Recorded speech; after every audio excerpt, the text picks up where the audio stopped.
بسم الله الرحمن الرحيم.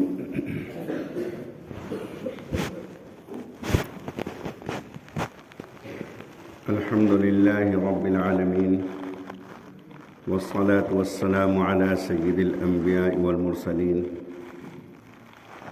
وعلى آله وأصحابه وأزواجه وذرياته أجمعين، أما بعد.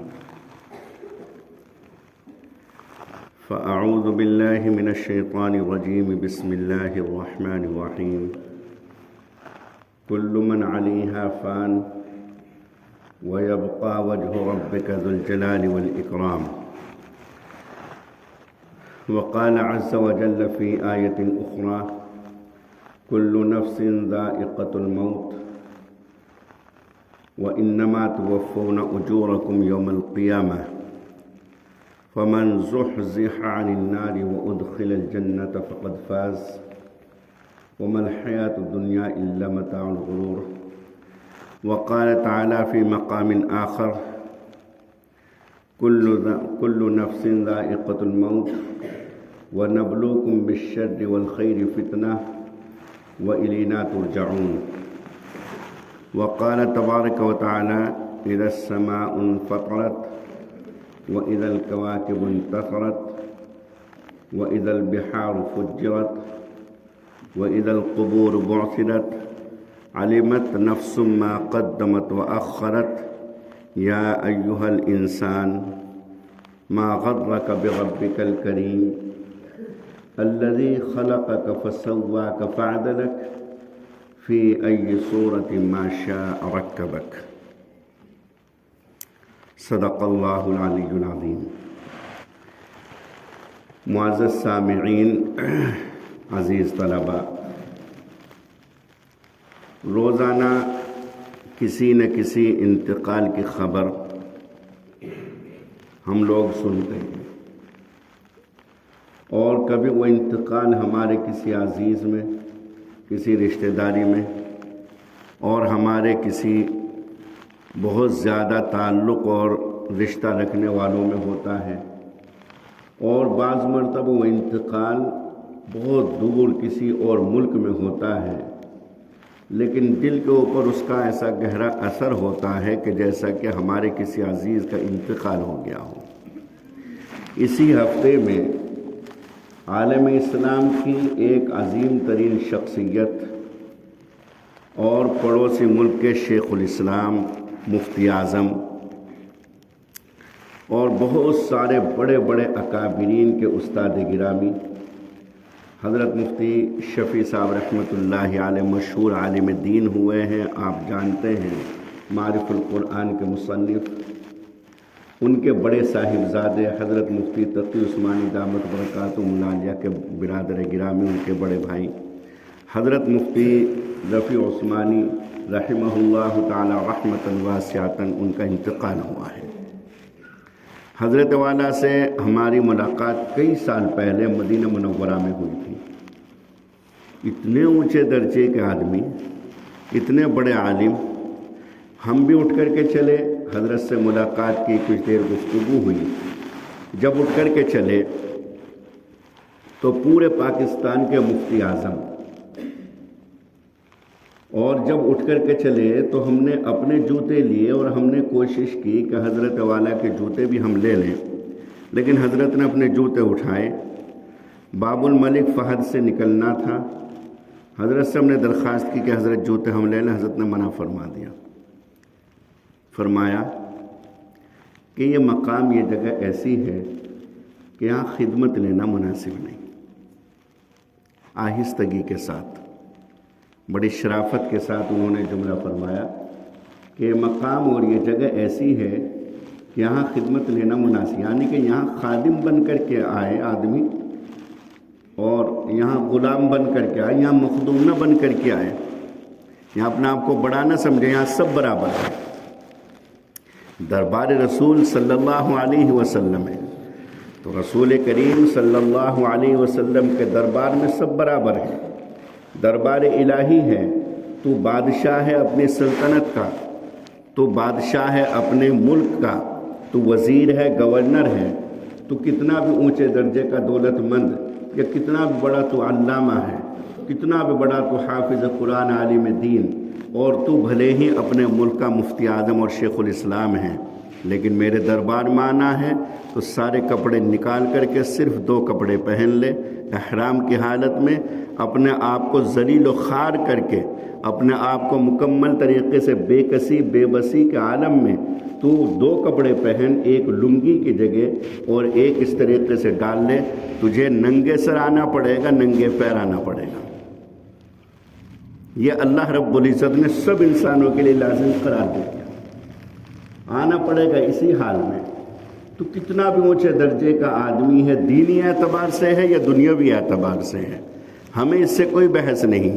ایک معمولی رکشہ چلانے والا، ایک معمولی دہاڑی پر مزدوری کرنے والا، وہ بھی اسی لباس میں آئے گا، اور تو سونے چاندی کا مالک ہے، خزانوں کا مالک ہے، تیرا اتنا بڑا محل اور اتنا کشادہ تیرا ملک ہے، مضبوط سلطنت ہے، سب کچھ ہے، لیکن اگر میرے دربار میں آنا ہے تو آنا ایسے ہی پڑے گا جیسے ایک مزدور آتا ہے۔ تو حضرت والا نے منع فرما دیا۔ تو حضرت والا کا انتقال یقیناً امت مسلمہ کا عظیم خسارہ ہے، بڑا نقصان ہے، لیکن میرے پیارے بچوں، میرے دوستوں، اللہ رب العزت اس کو نہیں دیکھتے کہ یہ علامہ ہے یا یہ بادشاہ ہے۔ انہوں نے طے کر دیا کہ موت آ کر کے رہے گی۔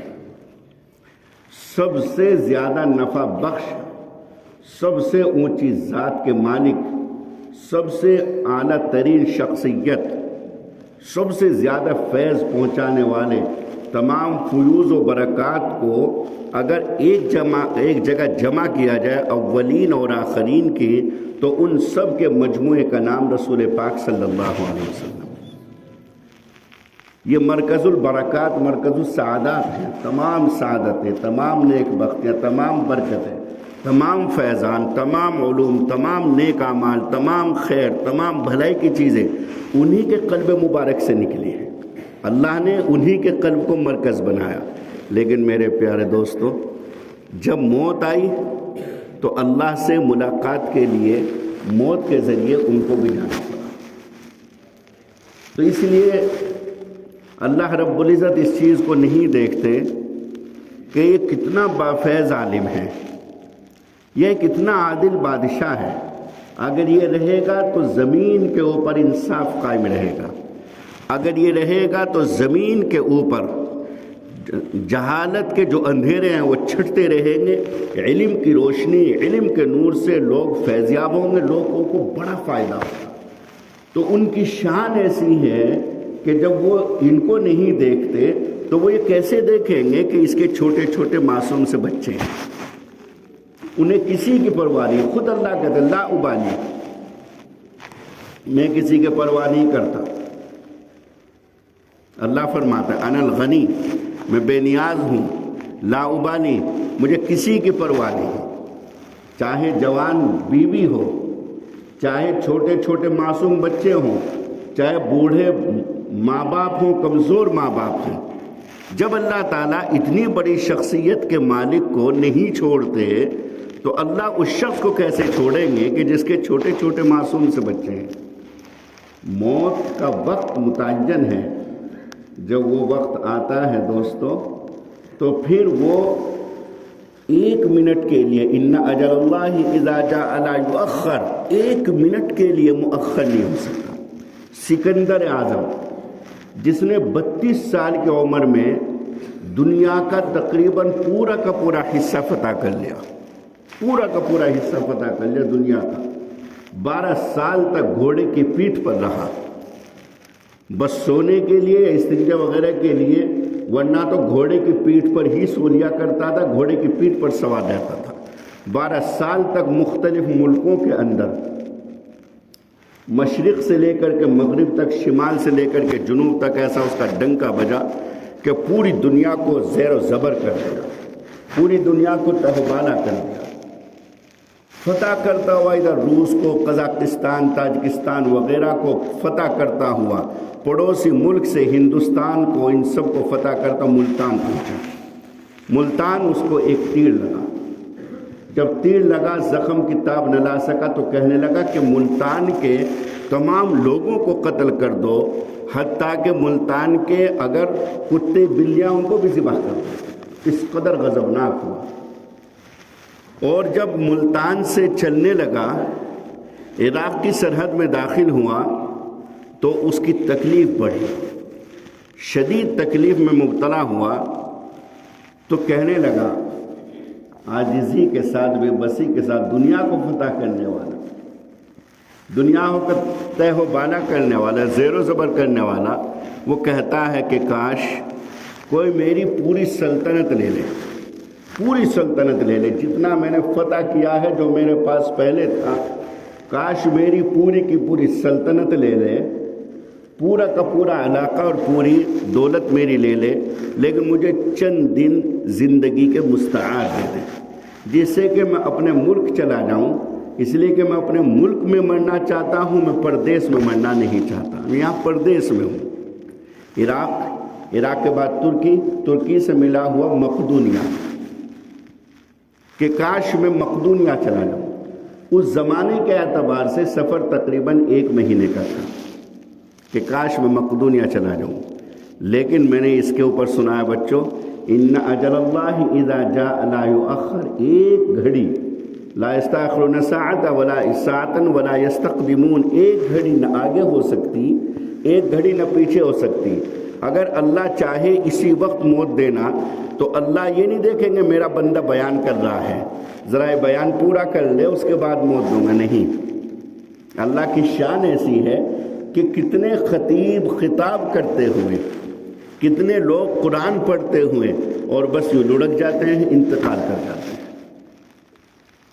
کتنے خطیب شاندار قسم کا خطاب کر رہے ہیں، عمدہ قسم کی تلاوت قرآن کریم کی کر رہے ہیں، لیکن جب موت آتی ہے تو یوں ہوتے ہیں اور لڑک جاتے ہیں، ختم۔ تو یہ مطلب ہے ان اجل اللہ اذا جاء لا یؤخر، اللہ کے یہاں تاخیر نہیں ہے، ایک گھڑی ایک ساعت کی مہلت نہیں ہے۔ جب آئے گی موت، کتنا بھی باکمال شخصیت ہو، میں نے عرض کیا کتنی بھی بافیض شخصیت ہو، کتنا بھی ظالم ہو، کتنا بھی جابر حکمران ہو، یا کتنا بھی عدل کرنے والا ہو، اللہ کی جانب سے جب فیصلہ آئے گا، اللہ کسی کے انصاف کو نہیں دیکھیں گے، کسی کے علم فیضان کو نہیں دیکھیں گے، بڑے سے بڑے علامہ کو بلائیں گے، بڑے سے بڑے بادشاہ دولت مند کو بلائیں گے۔ حضرت عمر رضی اللہ تعالیٰ عنہ کتنے بافیض شخصیت کے مالک ہیں۔ اسلامی تاریخ میں جتنی فتوحات حضرت عمر بن خطاب کے زمانے میں ہوئی، کسی دور میں نہیں ہوئی، اور کتنا عدل تھا ان کے اندر کہ جب مدینے کی زمین میں زلزلہ آیا، میں نے پہلے بھی سنایا تھا، مدینے کی زمین میں زلزلہ آیا تو زمین کے اوپر پیر مار کر کے کہتے ہیں کہ اے زمین، کیا میں نے تیرے اوپر انصاف نہیں کیا؟ کیا میں نے تیرے اوپر ناانصافی اور ظلم کیا ہے؟ جب میں نے تیرے اوپر انصاف کیا ہے تو آخر کیا وجہ ہے کہ تیرے اندر زلزلہ آ گیا، زلزلہ رک گیا؟ اندازہ کیجئے، وہ عظیم ترین شخصیت کہ پوری امت میں صرف دوسرے نمبر پر ہے، پہلے نمبر پر ابو بکر، دوسرے نمبر پر حضرت عمر، صرف دوسرے نمبر پر ہے حضرت عمر رضی اللہ تعالیٰ عنہ۔ تیر لگا، اب خنجر لگا، فجر کی نماز پڑھانے کے لیے مصلی پر آئے، ابو لولو مجوسی وہ پہلی صف میں کھڑا ہو گیا، خنجر اس نے چھپایا ہوا تھا، جیسی ہی نماز شروع ہوئی اس ظالم نے فوراً ایسے خنجر مارا، اور اتنے زور سے کہ وہ پوری کی پوری آنتیں کٹ گئی، اس قدر زور سے اس نے وار کیا، زہر میں بجھا وہ خنجر تھا۔ اب حضرت عمر گرنے لگے، چند لوگوں نے ان کو سنبھالا، اگلی صف والوں نے، حضرت عبد الرحمن بن عوف جو پہلی صف میں تھے تیزی کے ساتھ مصلی پر آ گئے، نماز فجر مکمل کی اختصار کے ساتھ، چند لوگوں نے اس کے اوپر کپڑا ڈال کر کے اس کو گرفتار کیا، پکڑا، لیکن اس نے خودکشی کر لی۔ حضرت عمر کو گھر لایا گیا، گھر لا کر کے حکیم نے کہا کہ دودھ پلایا جائے، دودھ پلایا، لیکن وہ آنتوں کے ذریعے باہر واپس آ گیا۔ اس زمانے میں یہ سرجریاں، اس زمانے میں یہ سب آپریشن وغیرہ نہیں تھے، دودھ باہر نکل گیا۔ حضرت عمر کہنے لگے حسرت کے ساتھ کہ اب موت کا وقت آ گیا۔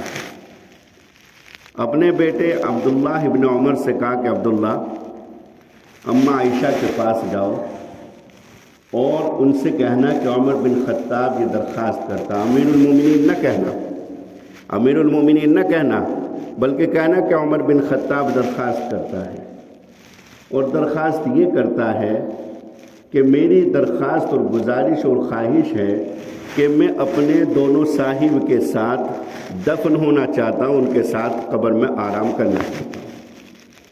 حضرت رسول کریم صلی اللہ علیہ وسلم اور حضرت ابو بکر صدیق، میں ان دونوں کے پہلو میں دفن ہونا چاہتا ہوں۔ چنانچہ حضرت عبداللہ ابن عمر اماں عائشہ کی خدمت میں حاضر ہوئے، دیکھا کہ بیٹھی ہوئی رو رہی ہے۔ غم میں کس کے؟ حضرت عمر کے۔ پورے مدینے کے اندر ایک عجیب ماحول پیدا ہو گیا۔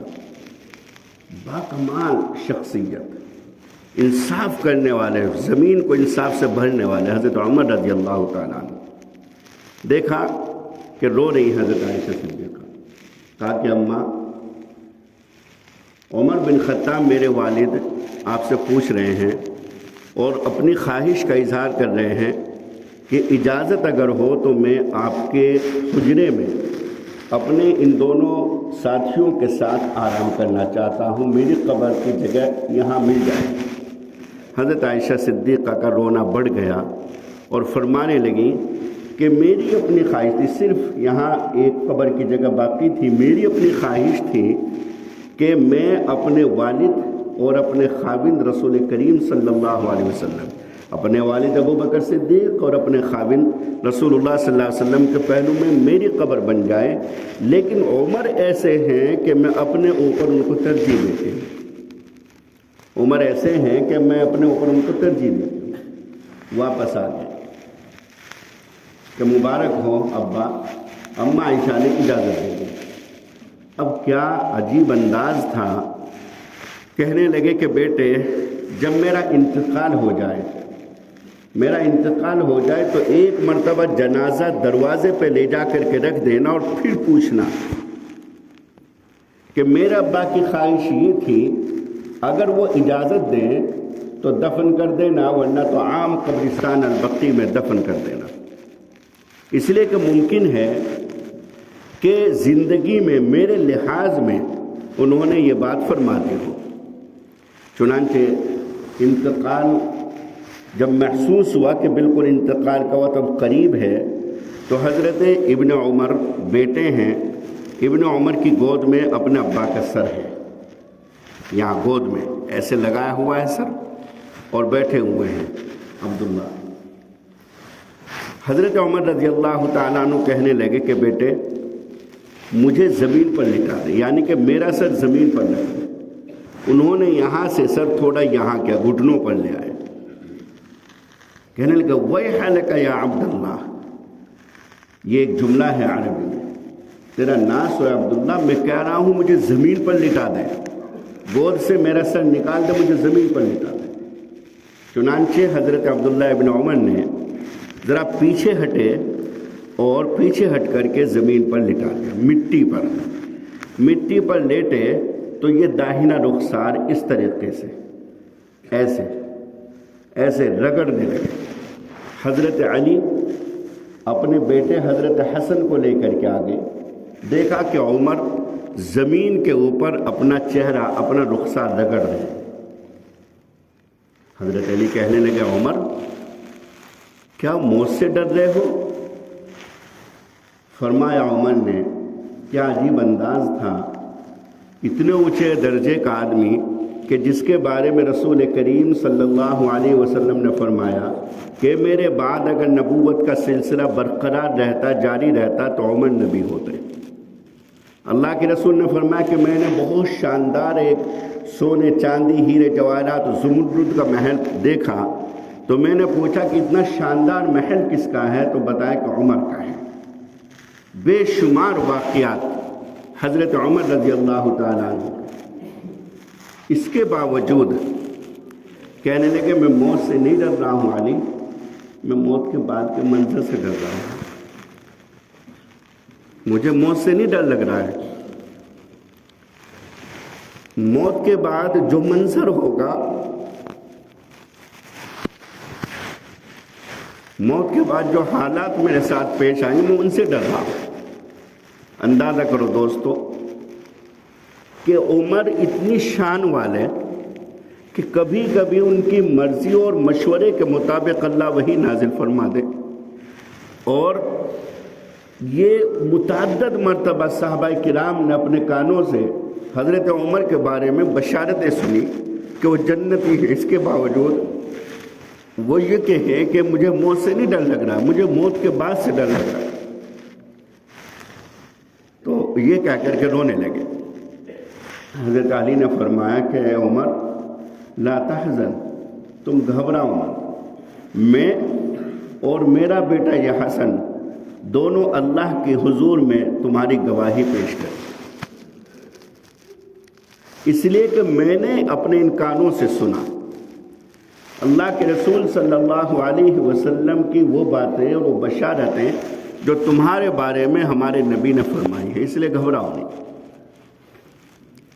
اب اندازہ کیجئے کہ چہرے کو ایسے رگڑ رہے ہیں اور کہہ رہے ہیں وَيْلٌ لَكَ يَا عُمَرْ إِن لَّمْ يَغْفِرْ لَكَ رَبُّكَ، اے عمر تو ہلاک و برباد ہو گیا اگر تیرے رب نے تجھے معاف نہ کی.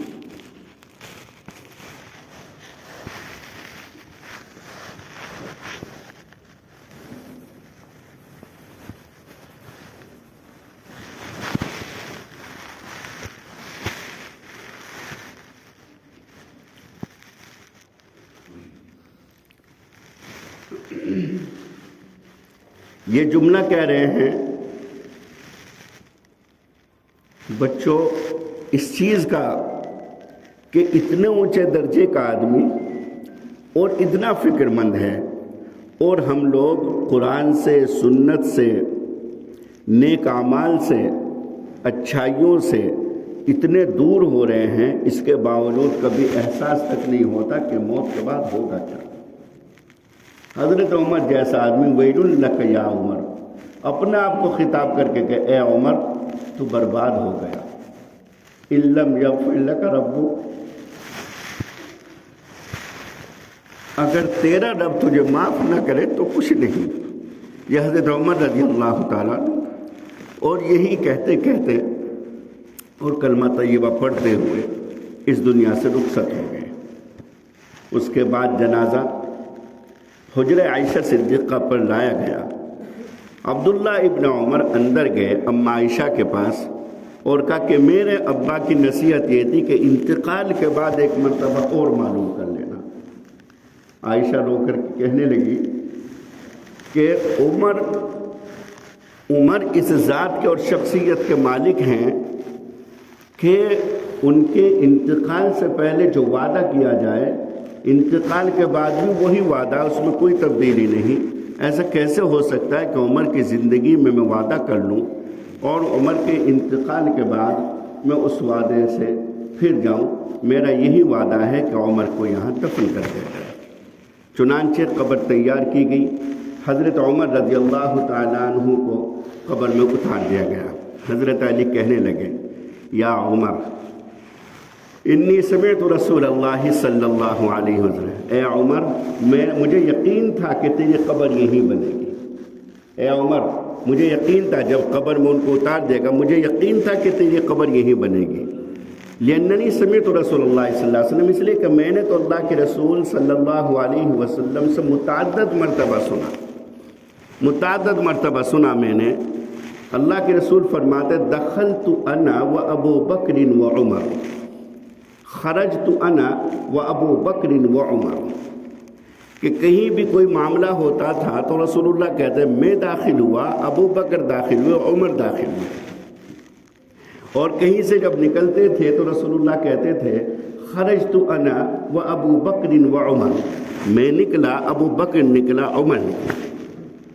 اور میں نے سنا ہے اور اپنی آنکھوں سے اللہ کے رسول کو اس اشارے کو دیکھا ہے جب اللہ کے رسول نے فرمایا تھا ایک طرف داہنی جانب ابو بکر ہیں، بائیں جانب عمر بیٹھے ہوئے ہیں، تو دونوں کے ہاتھوں، دونوں کے کندھوں پر ایسے ایسے ہاتھ رکھا اللہ کے رسول نے، داہنی جانب ابو بکر کے کندھوں پر ہاتھ رکھا، بائیں جانب عمر کے کندھوں پر ہاتھ رکھا، اور دونوں کے کندھوں پر ہاتھ رکھ کر کے فرمایا کہ دیکھو، ایسے دیکھو، فرمایا دیکھو قیامت کے روز میں اسی طریقے سے اپنے ان دونوں ساتھیوں کے کندھوں پہ ہاتھ رکھ کر کے اور قیامت کے دن اسی طرح میں اٹھایا جاؤں۔ حضرت علی نے مخاطب کر کے حضرت عمر کو کہا۔ تو دوستو، کوئی کتنا بھی بافیض کیوں نہ ہو، باکمال کیوں نہ ہو، موت آ کر کے رہے گی۔ موت سے کسی کو مفر نہیں، چھٹکارا نہیں، طاقتور ہو، جوان ہو، بوڑھا ہو، کمزور ہو، بافیض ہو، علم والا ہو، علامہ ہو، جب انتقال ہو جاتا ہے، حضرت مفتی رفیع عثمانی شیخ الاسلام اور مفتی اعظم، لیکن انتقال ہو گیا تو انتقال ہونے کے بعد ان سے وہ علامہ کا لقب چھین لیا گیا، ان سے مفتی اعظم کا لقب چھین لیا گیا۔ کسی نے نہیں کہا کہ مفتی اعظم کی نماز جنازہ کس وقت ہوگی، کسی نے نہیں کہا کہ مفتی اعظم کو لاؤ، مفتی اعظم کب آ رہے ہیں، نہیں، کہا کہ جنازہ کب آئے گا، جنازے کو اٹھاؤ، جنازے کو رکھو۔ اتنے اونچے درجے کا آدمی اس زمانے میں، لیکن وہ جنازہ بن گئے، وہ علامہ نہیں رہا، وہ مفتی نہیں رہا، وہ مفتی اعظم نہیں رہا۔ بڑے سے بڑا بادشاہ ملک فہد کا جب انتقال ہوا تو اتفاقی طور سے ہم لوگوں نے اس موقع پر اتفاقی طور سے وہاں حاضری تھی ہماری۔ ملک فہد کا جب انتقال ہو، بڑے بھائی صاحب وہیں رہتے تھے، بھائی منصب صاحب، تو اتفاقی طور سے وہاں تھے حرم شریف میں، تو وہاں الصلاۃ علی المیت یرحمک اللہ، کہ میت کے اوپر نماز جنازہ پڑھی جا رہی، اللہ آپ کے اوپر رحم کرے، یہ اعلان ہوتا ہے۔ ان کی غائبانہ نماز جنازہ حرم شریف میں پڑھی گئی، اس میں الصلاۃ علی الملک فہد نہیں کہا گیا، اس میں کہا گیا الصلاۃ علی المیت یرحمک اللہ۔ بادشاہ ہے، پوری سلطنت کا حکمران اور سلطان انتقال کرتا ہے، لیکن وہ بھی ڈیڈ باڈی ہے، وہ بھی مردہ ہے، وہ بھی میت ہے، وہ بھی جنازہ بن گیا۔ تو موت ایک ایسی چیز ہے کہ اس سے کسی کو مفر نہیں۔ ایک بات سنا کر کے اپنی بات کو ختم کرتا ہوں کہ یہ تو انسان کی موت ہے جو میں نے سنایا۔ اللہ رب العزت فرماتے ہیں اذا الشمس کورت، سورج کو بھی موت آئے گی، وہ بے نور ہو جائے گا۔ وَإِذَا النُّجُومُ انْكَدَرَتْ، یہ ستارے ٹوٹ کر کے بکھر جائیں گے، یہ بھی ختم ہو جائیں گے۔ اِذَا الْجِبَالُ سُيِّرَتْ، یہ بڑے بڑے مضبوط پہاڑ روئی کے گالوں کی طرح اڑتے پھریں گے۔ وَإِذَا الْكَوَاكِبُ انْتَثَرَتْ وَإِذَا الْبِحَارُ فُجِّرَتْ وَإِذَا الْقُبُورُ بُعْثِرَتْ، اللہ رب العزت نے ہر ایک کے بارے میں ذکر فرمایا، سب کے اوپر موت آئے گی۔ حتیٰ کہ حدیث میں آتا ہے کہ جب پورے عالم کے اوپر قیامت آ جائے گی، سب ختم اور فنا ہو جائیں گے، تو اب اللہ تعالیٰ حضرت اسرائیل سے پوچھیں گے اسرائیل کون باقی ہے؟ کہیں گے اللہ کوئی باقی نہیں، سب انتقال کر گئے، آسمان بھی ٹوٹ چکا اور زمین بھی لپیٹ دی گئی اور ستارے بھی ختم ہو گئے، سورج بھی ختم ہوا، قمر بھی ختم ہوا، سمندر بڑے بڑے جو لاکھوں کروڑوں ٹن پانی ادھر سے ادھر ہوتا سب ختم ہو چکا، کوئی باقی نہیں رہا، صرف ہم 4 فرشتے باقی ہیں، اور وہ حاملین عرش، جو عرش کو اٹھانے والے طاقتور فرشتے ہیں، جن کے پیر ساتوں زمین کے اوپر اور جن کے ہاتھ ساتوں آسمان کے اوپر، سب سے بڑے فرشتے وہ باقی ہیں، باقی سب انتقال کر گئے۔ اللہ رب العزت فرمائیں گے عرش کے فرشتوں کو موت آ جائے، عرش کے فرشتوں کو موت آ جائے، بڑے بڑے فرشتے دھڑام جیسی مکمل طریقے سے ختم، موت آ جائے۔ پوچھا کون باقی ہے؟ کہا اللہ ہم 4 باقی ہیں، جبرائیل باقی ہے، میکائیل باقی ہے، اسرافیل باقی ہے، اور یہ تیرا غلام اسرائیل باقی ہے۔ کہا کہ جبرائیل کو اور میکائیل کو موت آ گئی، دونوں کو موت آ گئی۔ پوچھا کون باقی؟ اللہ میں باقی اور اسرافیل باقی۔ فرمایا اسرافیل کو موت آ گئی۔ اسرافیل ایسے سور لیے ہوئے ہیں، ایسے سور لیے ہوئے ہیں جس میں وہ پھونک ماریں گے، فَإِذَا نُفِخَ فِي الصُّورِ نَفْخَةً وَاحِدَةً، پھونک ماریں گے تو قیامت آئے گی، وہ ایسے منہ پر لگائے ہوئے ہیں، دھڑام جیسی گریں گے، اور یہ جو سور ہے ان کے ہاتھ میں، یہ عرش سے جا کر کے چپک جائے گا، عرش کے نیچے جا کر کے لگ جائے گا سور۔ اب اکیلے اسرائیل بھاگتے، وہ کانپنے لگے۔ پوچھا اسرائیل کون باقی ہے؟ کہ اللہ صرف میں باقی ہے۔ فرمایا انا حی کل من علیہا فان، زندہ میں ہوں، میں ہی زندہ رہنے کے لائق ہوں، میں ہی قائم رہنے کے لائق ہوں، میرے علاوہ کسی کو یہ حق نہیں کہ وہ زندہ رہے، تو بھی مر جا مت۔ فإنک خلق من خلقی، تو بھی میری مخلوق میں سے ایک مخلوق ہے، ساری مخلوقات کو میں نے ختم کر دیا، ساری مخلوقات کو موت دے دی، اور بھلے ہی تو لوگوں کی روح قبض کرتا ہو، لیکن آج تجھے پتہ چلے گا کہ موت کا ذائقہ کیسا ہوتا ہے۔ کروڑ ہاں کروڑ لوگوں کی، نبیوں کی، رسولوں کی، اولیاء کی، صلحاء کی، بڑے بڑے ظالموں کی، بڑے بڑے جابروں کی، شداد و نمرود کی، فرعون کی، بڑے بڑے دولت مند سلطنت کے مالکوں کی روح قبض کرنے والا آج بے بس ہے، لاچار ہے اللہ کی طاقت کے سامنے، اللہ کی طاقت قدرت کے سامنے لاچار ہے۔ کہا کہ تو بھی مر جا، فإنک خلق من خلقی، اس لیے کہ تو بھی میری مخلوق میں سے ایک مخلوق ہے۔ حضرت اسرائیل وہ بھی ختم، ان کو بھی موت آ گئی۔ اب اللہ رب العزت پوچھیں گے من الباقی، کون باقی؟ کچھ آواز نہیں آتی، سناٹا، بالکل خاموش، بالکل خاموش، کوئی آواز نہیں آتی۔ اللہ تعالیٰ فرمائیں گے من کان لی شریک فلیاتی، اگر کوئی میرے برابر کا ہے تو آئے، اگر کوئی میرا شریک ہے تو آئے، اگر کوئی معبود ہے تو آئے، کوئی طاقت والا ہے تو آئے۔ کچھ آواز نہیں آتی، بالکل خاموشی، سناٹا، کوئی نہیں بولتا، کوئی نہیں بولتا۔ اب اللہ تعالیٰ آگے فرمائیں گے این الملوک، کہاں ہے بادشاہ جنہوں نے دنیا کے بڑے بڑے علاقوں کو، بڑے بڑے شہروں کو، ملکوں کو فتح کر دیا؟ کہاں ہے چنگیز خان، کہاں ہے ہلاکو خان، کہاں ہے سکندر اعظم، بڑے بڑے فرعون، نمرود؟ این الملوک، کہاں ہے بادشاہ؟ کچھ آواز نہیں آتی، خاموش، کوئی نہیں بولتا۔ پوچھیں گے این الجبارون، کہاں ہے وہ ظالم حکمران جو ظلم کے ذریعے زمین کے اوپر اپنی حکومتیں قائم کیے ہوئے تھے؟ کہاں ہے این الجبارون؟ خاموشی، سناٹا، کچھ آواز نہیں آتی۔ پوچھیں گے این المتکبرون، کہاں ہے وہ گھمنڈ کرنے والے کہ ہم نے کہا تھا لا تمشی فی الارض مرحا انک لن تخرق الارض ولن تبلغ الجبال طولا، زمین پہ اکڑ کر کے مت چل، کہا تھا ہم نے زمین پہ اکڑ کر کے مت چل، تو زمین کو پھاڑ نہیں سکتا، تو پہاڑوں کی چوٹی سے اوپر نہیں نکل سکتا، وَلَن تَبْلُغَ الْجِبَالَ طُولًا، کہاں ہے این المتکبرون؟ خاموشی۔ پھر کہیں گے انا مالک الملوک، میں ہوں تمام بادشاہوں کا بادشاہ، انا الجبار، انا المتکبر، انا المہیمن، انا الخالق۔ اللہ تعالیٰ اکیلے ہیں، لا واحد له، اللہ کے علاوہ کوئی ہے ہی نہیں، لا الہ غیر، اللہ کے علاوہ کوئی دوسرا اکیلے، بالکل تن تنہا۔ یہ ہے اس آیت کا مطلب کل من علیہا فان ویبقى وجہ ربک ذو الجلال والاکرام۔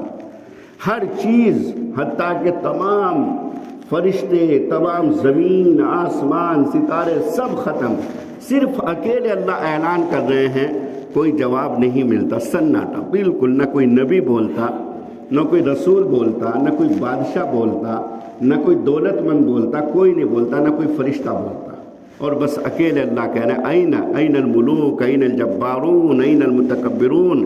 جب کوئی جواب نہیں آتا تو کہتا ہے انا مالک الملوک، میں ہوں بادشاہوں کا بادشاہ، انا الجبار، انا القہار، انا المتکبر، انا الخالق، اعلان کر رہے ہیں، سب سناٹا۔ تو دوستو، سمجھدار اور عقل مند وہ ہے جو اس موت کے آنے سے، میں نے بتایا کہ اللہ کو یہ نہیں دیکھنا کہ میرا بندہ بیان کر رہا ہے چلو اس کا بیان پورا ہونے دو، میرا بندہ قرآن پڑھ رہا ہے چلو اس کی قرآن کی تلاوت پوری ہو جانی، میرا بندہ خیر کے کام میں لگا ہوا، چلو یہ خیر کے کام پورا کر لے۔ میرے بندے نے حکمران بن کر کے، بادشاہ بن کر کے زمین کو انصاف سے بھر دیا اور عدل قائم کر کے میرے یہ بندے پورے افغانستان کے اوپر انصاف قائم کر رہے ہیں، میری شریعت، میری کتاب، میرے حبیب صلی اللہ علیہ وسلم کی سنت کا نفاذ کر رہے ہیں، لہذا ان کو میں باقی رکھوں؟ نہیں، ان کو کسی کی ضرورت نہیں۔ اللہ کہتا ہے انا الغنی لا ابالی، میں بے نیاز ہوں، میں کسی کی پرواہ نہیں کرتا، مجھے نہیں ہے ضرورت کسی کی۔ اللہ الصمد، میں بے نیاز ہوں، مجھے کسی کی ضرورت نہیں۔ تو اتنے اونچے، اتنے بڑے، سب سے بڑے بادشاہ، سب بادشاہوں کے بادشاہ تو دوستو کم از کم زندگی میں اور تنہائی میں، خلوت میں کچھ دیر کے لیے تو سوچے کہ کس کے لیے کر رہا ہے یہ سب؟ یہ ظلم کس کے لیے؟ یہ دولت کا جمع کرنا کس کے لیے؟ یہ زکوٰۃ کا روکنا کس کے لیے؟ یہ سود کا کاروبار کرنا کس کے لیے؟ کس کے لیے کر رہا ہے؟ تیری یہ اولاد، جب تو ان کے لیے ایسی دولت جمع کرے گا جس کی زکوٰۃ نہیں دی گئی، تو ایسی دولت جمع کرے گا جس میں سود لیا گیا، جس میں جھوٹ بولا گیا، جس میں دھوکے بازی کی گئی، یہ اولاد تجھے یاد نہیں کرے گی۔ دہلی کے ایک حاجی صاحب کو میں نے کہا کہ حاجی صاحب جب تک آپ ہیں خرچ کر لیجئے گا اپنی طرف سے، اگر تم خود خرچ نہیں کرو گے تو یاد رکھو، امید نہ رکھنا اپنی اولاد سے کہ تمہاری اولاد تمہاری طرف سے خرچ کرے، یہ امید نہ رکھنا۔ البیک ایک بہترین ڈش ہے سعودی عرب کی، جو حجاج ہیں وہ سب جانتے ہیں۔ تو البیک کا جو مالک ہے روزانہ 1 ریال صدقہ کرتا تھا، اس کا انتقال ہو گیا، اب اس کے بیٹوں کے ہاتھوں میں وہ کاروبار آیا، تو اب اولاد نے کیا کیا کہ بجائے 1 ریال کے 2 ریال شروع کر دیے۔ دیکھا تھا انہوں نے اپنے باپ کو، میرا باپ خرچ کرتا تھا اللہ کی راہ میں، تو بجائے 1 ریال کے، ایک البیک کے اوپر وہ 16-17 ریال کا آتا ہے، 15-16 ریال کا، ایک البیک کے اوپر 2 ریال صدقہ کرتا ہے۔ دیکھتی رہی اولاد کہ میرا باپ کس قدر نیک ہے، میرا باپ کس قدر اللہ کی راہ میں خرچ کرتا، تو تیری اولاد کو بھی توفیق ہوگی۔